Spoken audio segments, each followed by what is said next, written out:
Segmento de historia, arte y medicina que a partir de este martes, ya comenzando septiembre, luego de una intensa jornada de verano en las tardes de Hola Habana, vamos a iniciar un nuevo ciclo que va a estar dedicado a la educación, a la escuela, a los maestros, muy a propósito ya del inicio del curso escolar. Así es. Bienvenida a la doctora Isis Betancourt. Bien, muy buenas tardes.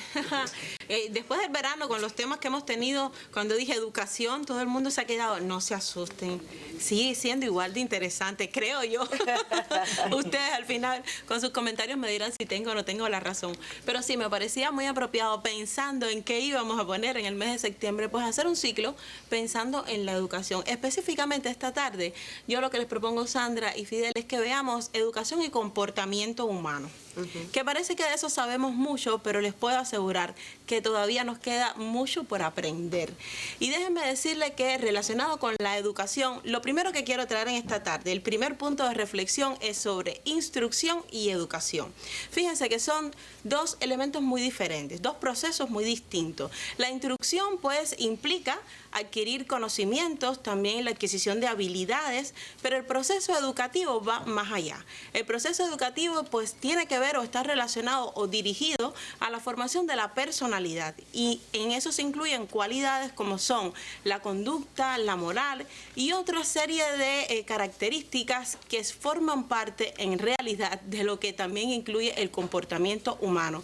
Y ahí quiero que retomemos y veamos una imagen que, aunque la hemos escuchado y veamos a esta personalidad, a este maestro, a este pensador, que nos dejó una frase que resume por sí sola exactamente la diferencia entre instruir y educar. José de la Luz y Caballero nos dejó esa frase magistral que dice: instruir puede cualquiera, educar solo quien sea un evangelio vivo, porque la educación va más allá de la instrucción. Y eso es algo que tienen que tener muy claros todas las personas que tienen que ver con educar o instruir a alguien. Y fíjense que digo todas las personas y no estoy hablando específicamente de los maestros, sino de quienes tengamos que educar a otros. En un proceso que es tan complejo que cuando me propuse buscar comportamiento humano, que además forma parte de la tesis que propongo como tesis doctoral, cuando me propuse buscar comportamiento humano, mire, encontré tantos conceptos, tantas definiciones relacionadas con, no solo con la génesis, sino además con las hormonas,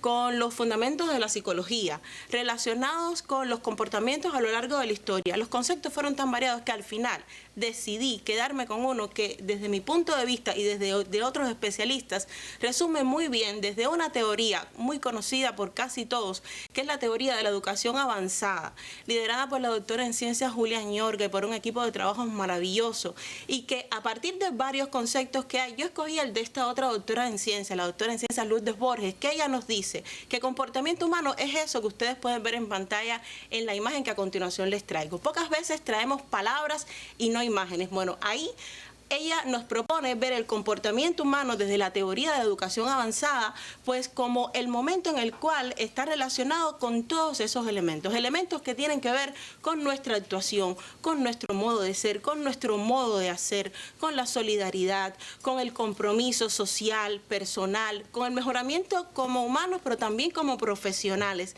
Y comportamiento humano es eso, es en esencia lo que somos, lo que hacemos y además lo que vamos a lograr hacer en un futuro. Fíjense ustedes, comportamiento humano, un tema tan serio que no lo podemos abordar en una sola tarde. Claro. Exactamente. Hay algo también, es que evidentemente desde el propio inicio de la humanidad, ese ser humano pues ha querido sobre todo adquirir lo que les rodea para facilitar su vida, para facilitar su forma de expresarse, de comunicarse también. Exactamente, y cuando yo escogí, bueno, sobre qué podemos hablar en los pocos minutos que la tarde nos ofrece para reflexionar sobre el tema, escogí precisamente eso. ¿Cómo nos hemos comportado desde el hombre primitivo hasta el siglo XXI? Bueno, el primer elemento relacionado con el comportamiento es la imitación. El hombre primitivo, y a lo largo de la historia incluso, hoy volamos porque en algún momento imitamos a las aves y logramos conquistar el aire y luego conquistar el espacio. Pero hay también que entender que precisamente desde la primera infancia los niños imitan lo que ven. Los niños imitan a los padres, a los primeros que están en contacto con ellos, y de hecho el niño oye, escucha y entonces a partir de la imitación empieza a aprender. Por lo tanto, en ese primer elemento relacionado con el comportamiento y con la imitación, hay que tomar en cuenta de que todo lo que hacemos cuando estamos educando, y nuestros primeros educadores no son los maestros, de hecho, no todos los maestros son educadores. Nuestros primeros educadores son los padres. La mamá, el papá y los abuelos son los primeros. Yo los invito a ver una imagen que nos trae a colación diferentes momentos y miren ustedes, pues los infantes haciendo cosas que a veces no vemos, imitando algunas malas, reproduciendo lo que ellos ven, porque esos padres o madres se convierten en héroes, heroínas, también en paradigmas, pero a veces el prototipo no es el del héroe o la heroína, sino el del villano de la película. El niño hace lo que oye y lo que ve. Y ahí pueden ver también el ejemplo de cómo a través de un padre los niños pueden llegar a la lectura. Por lo tanto, estamos hablando de que el comportamiento humano relacionado con lo que somos y con lo que hacemos sí tiene que ver con la historia. Yo se los tengo que desglosar porque el tema es muy amplio. Sí tiene que ver con el arte. De hecho, ayer, 3 de septiembre, comenzó un nuevo capítulo de la educación en Cuba y ya es pasado porque pertenece al día que ya transcurrió. Y hoy estamos haciendo o escribiendo un presente que va a tener que ver también con ese pasado, con esa historia. Las artes se apropian del concepto. La medicina y la psicología, de hecho, además de estudiarlo, dedican gran parte de expertos y de temas relacionados con el comportamiento humano. Y hubo un gran pensador que nos dejó una frase que yo se las traigo para concluir el programa, Séneca, y Séneca decía que el ser humano debía ser para el ser humano algo sagrado, y eso tiene que ver con el comportamiento, un tema que parece muy abordado, pero en el siglo XXI todavía nos queda mucho para aprender para que humanos y humanos como especie sigamos defendiéndonos unos a los otros. Ese es el tema que les proponía. Espero que les haya gustado. Les digo, es un primer momento. El martes que viene yo les pido que hablemos de hitos, inicios en la historia, en el arte, en la medicina. Es que mencionemos a los grandes maestros, los pedagogos me lo hicieron notar. Nunca hemos hablado de los grandes pedagogos y es verdad. Es un tema que les debemos, todo desde la historia, el arte y la medicina, pero pensando en cómo reflexionar y hacerlo mejor todo. ¿Les gustó? Claro que sí. Por supuesto. Gracias, Isi. Te esperamos entonces la próxima semana. Aquí estaré.